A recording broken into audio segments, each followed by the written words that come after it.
Hello बच्चों, welcome back. बच्चों आज अभी मैं जो आपको बताने वाला हूं ये बहुत इंपॉर्टेंट है, आप सबके लिए ध्यान से सुन लेना। अगर आपके जी मेंस के फर्स्ट अटेम्प्ट में उतना अच्छा परसेंटाइल नहीं गया बच्चों, इसको ध्यान से सुनना और फिर इसको अप्लाई करना। अगर आप सीरियसली होके चाहते हैं कि मेरी कम से कम परसेंटाइल जी मेंस एंट्रेंस एग्जामिनेशन में जो अप्रैल में होने वाला है 96 प्लस तक चली जाए, राइट, और मैं एलिजिबल हो जाऊं एडवांस के लिए और एलिजिबल हो जाऊं कि मेरे को कहीं ना कहीं एक अच्छा कॉलेज मिल जाए और मैं अपना जो ड्रीम है मेरा इंजीनियरिंग करने का एक अच्छे कैंपस से उसको मैं परसू कर पाऊँ, right. So this is really very very informative और बहुत इंपॉर्टेंट है। क्विक इंफॉर्मेशन मैं आपको देने आ गया हूँ क्योंकि बच्चों की हेल्प होनी बहुत जरूरी है। और इस समय बच्चा क्या होता है कि देखो, जो फ्रेशर बच्चे वो बोर्ड की तैयारी भी कर रहे हैं, बोर्ड एग्जाम भी चले हुए हैं, ऑलमोस्ट, और जो इंपॉर्टेंट वाले आपके बच्चों जो पेपर थे वो ऑलमोस्ट हो चुके हैं, जो मेजर पेपर्स होते हैं। तो आपके पास टाइम है, आप इस टाइम में प्रैक्टिस कर सकते हो बहुत अच्छे से, अपनी कंसंट्रेशन के साथ अपना टाइम इन्वेस्ट करके एक अच्छा परसेंटाइल आप ले सकते हो। जो ड्रॉपर के बच्चे अगर उनकी परसेंटाइल भी कम रह गई होगी तो बहुत ध्यान से सुनना, बहुत ध्यान से इसको अप्लाई करना बच्चों, ठीक है। सबसे पहले तो मैं आपको एक चीज तो बता ही दूं, हालांकि आप सबको ये चीज पता चल गई होगी, अगेन इसको मैं रिपीट कर देता हूं कि आपकी एग्जाम की जो डेट है वो तो आउट हो चुकी है, ठीक है। आप ध्यान से सुनना, लास्ट में जो भी 2 पॉइंट मैं आपको बताने वाला हूं that is really very very important आपके स्कोर के लिए बच्चों, ठीक है। जो आपकी एग्जाम डेट है एक बार मैं फिर से आपको बता दूं बच्चों, वो आउट हो चुकी है ऑब्वियसली। यानी आपका एग्जाम अप्रैल में जो स्टार्ट होने वाला है, यानी जो सेकंड अटेम्प्ट आपका बच्चों जाने वाला है, ठीक है। सबसे पहले हम यहीं से स्टार्ट कर रहे हैं जिससे हमें याद रहे कि हम क्या कर रहे हैं, ठीक है। तो भाई हमें पता है भाई, सबसे पहला होना है सेकंड को, फिर थर्ड को, फिर फोर्थ को, फिर सेवेंथ को, एंड लास्ट होगा आपका 8 अप्रैल को, ठीक है। एक चीज का आप ख्याल रखेंगे, 2 अप्रैल, 3 अप्रैल, 4 अप्रैल, 7 अप्रैल दोनों शिफ्ट में एग्जाम होगा, लेकिन 8 अप्रैल को जो एग्जाम होगा वो केवल बच्चों सेकंड शिफ्ट में होगा। यानी इसकी शिफ्ट एकदम सेकंड शिफ्ट में रहेगा, यानी इवनिंग शिफ्ट में होने वाला है, जो आपका ऑब्वियसली आपने ध्यान रखना है। और बच्चों जो 9 अप्रैल को आपका जो टेस्ट होने वाला है ना, 9 अप्रैल को, राइट, वो केवल उन बच्चों का है जिन्होंने बैचलर ऑफ आर्किटेक्चर के लिए उन्होंने फॉर्म फिल किया होगा, तो ये उन बच्चों के लिए होने वाला है। ये जितने भी एग्जाम डेट है ये बीटेक वाले बच्चों के लिए है। तो सबसे पहले तो आपको ये ऑब्वियसली पता होना चाहिए, जो मेरे मेन इंपॉर्टेंट पॉइंट है जो मैं आपको कराने आया हूं वो फिर मैं आपको जल्दी से क्विकली बता देता हूं बच्चों, ठीक है। सो फर्स्ट ऑफ ऑल आप सब बच्चों को ये पता है और उसी तरीके से आपने प्लानिंग कर लेनी है। जो फ्रेशर बच्चे हैं बिल्कुल उनको क्लियर होना चाहिए, जो ड्रॉपर बच्चे उनके पास सारी जानकारी होगी। लेकिन अगर आपकी परसेंटाइल अच्छी नहीं आई थी फर्स्ट अटेम्प्ट में, तो ये आप सुनो और ये आप अप्लाई कर ले और करके देखो यार, ठीक है। अगर सीरियस हो आप अपने एग्जाम के लिए और बिल्कुल इतने साल भर आपने मेहनत की और आप चाहते हो कि मेरे को एटलीस्ट एनआईटी में एंट्री मिल जाए, और अगर बहुत अच्छे से उसको शिद्दत के साथ आप फॉलो करके प्रैक्टिस कर लोगे तो आप आईआईटी के लिए क्वालिफाई हो जाए, और उसके बाद आपको एडिशनल समय मिलेगा, फिर आप आईआईटी के लिए अच्छे से तैयारी भी कर सकते हैं और बेटर वे में अपना रिवीजन कर सकते हैं, राइट गाइस। सो भाई ये है आपका, और ये तो चलो मैंने एक पॉइंट आपको बताना था कि ये बता। अब बच्चों ध्यान से सुनना, ठीक है। What is that?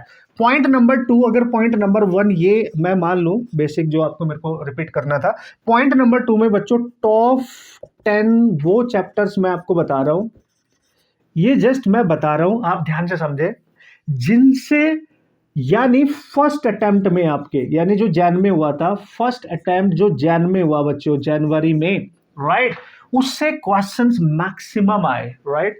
अगर हम 2024 ईयर के एनालिसिस करें तो उससे थोड़ा सा हेरा फेरी यहाँ पे की गई है। कुछ वो चैप्टर्स जो 2024 में ज्यादा क्वेश्चंस पूछे गए थे, यहाँ पे उससे थोड़े कम क्वेश्चन पूछे गए हैं, तो आपको फिर भी मैक्सिमम जो टॉपिक्स थे वो कॉमन ही थे। तो आपको पता होना चाहिए data, very very clear guys, very very clear. मैं आपको बता दूं, ये टॉप 10 चैप्टर्स मैंने यहाँ पे लिखे हैं सेलेक्ट करके, पूरा देख के। जनवरी अटेम्प्ट में जो आपका पेपर हुआ था आप सबने दिया भी था, आप सबको पता भी होगा। एक बार मैं पूरा डेटा आपको दे देता हूं, आपको माइंडसेट रहेगा कि कम समय में इन चैप्टर को किस तरीके से आपने रिवाइज करना है, किस तरीके से इनका एप्लीकेशन करना है और अच्छा स्कोर अपना कैसे ला सकते हो, ठीक है बच्चों। तो सबसे पहले ऑब्वियसली ऑप्टिक्स रहेगा, सबसे पहले ऑप्टिक्स से सबसे ज्यादा क्वेश्चन इस बार आए हैं। ऑप्टिक्स मतलब मैं दोनों की बात कर रहा हूं बच्चों, यहाँ पे आप ध्यान से समझते रहना, ray optics and wave optics दोनों को कंबाइंड कर रहा हूं, और यहां पे लगभग लगभग 28 क्वेश्चंस पूछे गए हैं, ठीक है। 28 क्वेश्चंस टोटल पूछे गए बच्चों, बहुत ध्यान से आप समझेंगे। वेव ऑप्टिक्स और रे ऑप्टिक्स को मानते हुए सेकंड पोजीशन पे रहा आपका इलेक्ट्रोस्टैटिक, यानी बच्चों इलेक्ट्रोस्टैटिक्स का ये जो टॉपिक है, जिसमें मैं पूरा मान के चल रहा हूँ विद कैपेसिटर, ठीक है। विद कैपेसिटर अगर देखा जाए बच्चों, यहाँ से टोटल 27 क्वेश्चंस पूछे गए आपके फर्स्ट अटेम्प्ट में। आप समझ लो यार, मतलब 2-2 क्वेश्चंस तो आप मान के चलो, वेरी वेरी इंपॉर्टेंट, राइट। तो ये वो चैप्टर्स हैं जहां पे क्वेश्चंस आपको 1 to 2 मिलते ही हैं, मतलब हर पेपर में आपको इससे क्वेश्चन मिलेगा। Main important point is that कि आपके पास कोई भी पेपर आएगी, किसी भी शिफ्ट में होगा, आपको क्वेश्चन वहां से मिलना ही है। ये इधर बिठाना है आपने, ठीक है, मतलब इसके अकॉर्डिंग। थर्ड पे बच्चों, यहां पे अगर मैं देख पा रहा हूं, हीट एंड थर्मोडायनेमिक्स से काफी क्वेश्चन आए। हीट एंड थर्मो भाई अच्छे से पढ़ के चले जाना। और आपने देखा होगा कार्नोट इंजन से भी क्वेश्चन था, हालांकि वो आपके सिलेबस में नहीं था, वो हटा दिया गया था, बट फिर भी इस बिल्कुल मिथ में मत रहना कि इससे नहीं आएगा, फिर से आ सकता है भाई, so be aware, right. Heat and thermodynamics से जो क्वेश्चंस टोटल हमने काउंट किए बच्चों, दैट इज 18 क्वेश्चंस। यहां से आपको 18 क्वेश्चंस देखने को मिल पा रहे हैं, ठीक है। आप पहले पूरी लिस्ट बना लेना। लास्ट पॉइंट ऐसा बताऊंगा जो इनको कवर करने के लिए आपको ऑसम टेक्निक होने वाली है आपके लिए, और ऑसम कम समय में आप मैक्सिमम स्कोर कैसे करके आएंगे और अपने एक अच्छी परसेंटाइल आप मेंटेन कर सकते हैं बच्चों, राइट। उसके बाद बच्चों जो क्वेश्चंस मेरे को यहाँ पे दिखाई दे रहे हैं, that is mechanical properties of fluid से भी क्वेश्चन आए थे, यानी मैकेनिकल प्रॉपर्टीज ऑफ फ्लूइड आप समझ गए होंगे। और यहाँ से 14 क्वेश्चंस हमें यहाँ देखने को मिल रहे हैं, right. That is 14 question total. फिर रोटेशन की बात करूं बच्चों, ये मैंने फर्स्ट अटेम्प्ट के लिए भी बोला था, दैट इज रोटेशन। रोटेशन से जो क्वेश्चन देखने को मिल रहे हैं गाइस, वो मिल रहे हैं आपको 13 क्वेश्चन। और 6th नंबर पे यहाँ पे होगा करंट इलेक्ट्रिसिटी। करंट इलेक्ट्रिसिटी से भी टोटल 13 क्वेश्चन आए हैं। आप ये मान के चलो हर शिफ्ट में आपका एक क्वेश्चन वहां पे आपको मिल रहा है, ठीक है, एक तरीके से। तो that is current electricity, right.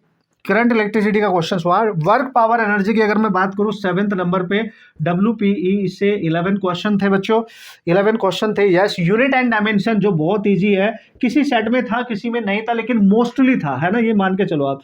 Unit and dimension, ठीक है, इसमें भी टोटल 11 क्वेश्चन यहाँ पे दिख रहे हैं आपको, ठीक है।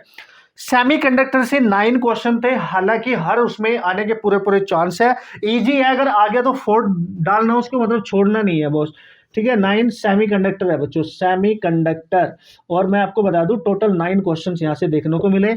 और एक और आप इन्हें याद रखना, ग्रेविटेशन, ग्रेविटेशन, ठीक है, ग्रेविटेशन आप मान लो, इससे भी 9 क्वेश्चंस थे, राइट। और मैंने लास्ट जो वीडियो बनाई थी जनवरी अटेम्प्ट के लिए, टॉप 12 चैप्टर की बनाई थी, जिसमें एसी वगैरह भी मैंने कंसीडर किया था, इलेक्ट्रोमैग्नेटिक वेव भी मैंने कंसीडर किया था बच्चों। अगर मैं आपको बता दूं, मैं 11th चैप्टर आपको एक्स्ट्रा बताऊं तो इलेक्ट्रोमैग्नेटिक वेव प्लस एसी, मैं इसको कंबाइंड मान के चल रहा हूं, अलग मत मानो, ठीक है। इनसे भी लगभग आप मान के चलो, दोनों को मान लो। अगर इससे मान लो मैं 7 क्वेश्चन आए थे, इससे भी मान लो मैं 7 क्वेश्चन आए थे, दोनों को मान लो तो 14 क्वेश्चंस इन दोनों से पूछे गए थे। इसको एडिशनली आप जा सकते हो। बाकी से क्वेश्चन 4 थे, 3 थे, 2 थे, मतलब ना के बराबर ही मान लो। लेकिन ये वो चैप्टर्स हैं जो अभी भी आपको एक बेस्ट स्कोर दिला सकते हैं, अगर इनकी आप मल्टीपल टाइम प्रैक्टिस कर लो, ठीक है भाई। अब ये लिस्ट मैंने बता दिया। अभी करंट जो आपने दिया है, जो अटेम्प्ट आपने दिया, जिन बच्चों ने नहीं दिया उनके लिए सोने पे सुहा गया भाई, आप देख लो, ठीक है। जिन्होंने दिया उनके लिए एक अवेयरनेस है, लेकिन आपके सामने है सब कुछ, क्या सिनेरियो रहा था, आपने किसको कितना टाइम देना और कैसे करना है, ठीक है। अब बच्चों आप देखो, ज्यादा लंबी मैं वीडियो को बिल्कुल नहीं करूंगा, क्योंकि ये मैंने आपको एक इंफॉर्मेशन देनी थी कि इस समय हर बच्चे के पास होनी चाहिए। तारीख आज है, आपको बता, आज टोटल आपके पास जो समय बचेगा, अगर आप आज से उसको काउंट करना बच्चों स्टार्ट कर देंगे, तो ऑलमोस्ट ये मान के चलो अप्रैल फर्स्ट वीक में आपके एग्जाम है, मतलब स्टार्टिंग में ही स्टार्ट हो रहा है।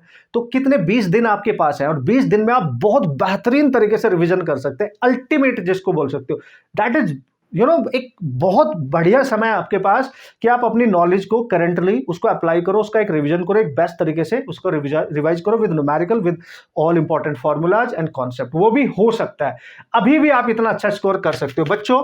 And the most important thing, यानी थर्ड पॉइंट इज कि आप रिविजन करें और एक सीरीज फॉलो करें, ऐसी सीरीज जो आपको फॉर्मूले का रिवीजन कराए, कंसेप्ट का रिवीजन कराए, और उनको एप्लीकेशन करना आ जाए आपको, कि हाउ टू सॉल्व प्रॉब्लम्स, आपको ट्रिक्स भी उसमें मिल जाएं, है ना, बेस्ट तरीके से फास्ट सॉल्यूशन कैसे करें, ये सब कुछ मिल जाए।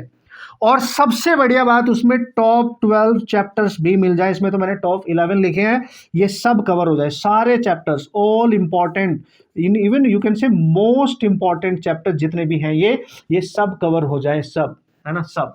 तो बच्चों इसके लिए मैंने यूकेन फिजिक्स के अपने चैनल पे कंप्लीट सीरीज बना रखी है। उसकी जो कंप्लीट प्लेलिस्ट आपको मिल जाएगी, जहां पे टॉप 12 चैप्टर्स को हमने बहुत अच्छे से कवर किया है with all concept, all important formulas, जो भी रिपीट हुए, जो भी मैक्सिमम क्वेश्चंस आए, आप यकीन नहीं मानोगे, मैक्सिमम क्वेश्चंस आपको वहां पे मिलेंगे बच्चों।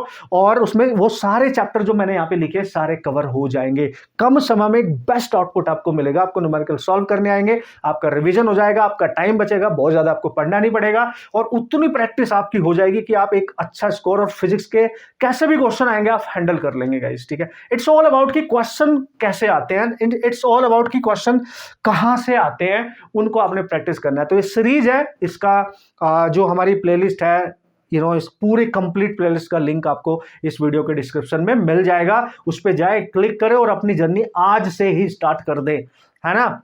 आप उसको देखो, आप पहले लेक्चर से आपको मजा आ जाएगा, आपको कुछ भी अलग से पढ़ने की जरूरत नहीं पड़ेगी।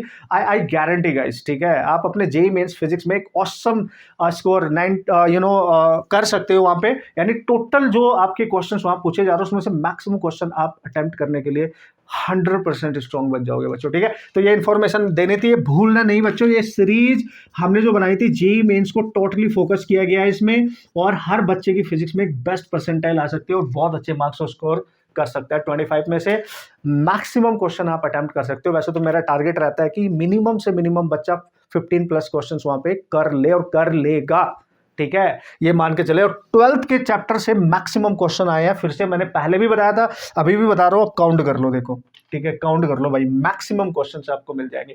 और जो मैंने वहां बताए थे कि 11th के जो चैप्टर्स हैं वो यही है, मतलब ये 2-3 चैप्टर्स होते हैं, ये आपका ग्रेविटेशन और ये यूनिट एंड डायमेंशन, ये तो रहता ही रहता है ना, बाकी आपको करने की जरूरत पड़ती नहीं है बॉस, ठीक है। 12th पे मैक्सिमम फोकस, फिर ये जितने भी चैप्टर यहाँ 11th के उतने ही कर लेना, that is more than sufficient बच्चों, ठीक है। उम्मीद करता हूं आप इस सीरीज को फॉलो करेंगे बच्चों, इसका यूज करेंगे, और फ्री है यार एकदम, तो यूज करो, सारे क्वेश्चन सॉल्व करो, असाइनमेंट तक वहां पे आपको मिल रही है प्रैक्टिस करने के लिए, इससे ज्यादा और क्या चाहिए बच्चों, ठीक है। मेरी तरफ से बहुत बहुत शुभकामनाएं, मेहनत करते रहे और प्रैक्टिस करते रहे और इस सीरीज को फॉलो करें, नोट्स बनाए और मल्टीपल टाइम इसका रिवीजन करें, 100% आपके मार्क्स आ जाएंगे बच्चों। मिलूंगा आपको, और जब आपका रिजल्ट आएगा तब हम एनालिसिस भी करेंगे और आपकी परसेंटाइल के साथ मजा आएगा, उसको सेलिब्रेट भी करेंगे बच्चों। Okay, all the best.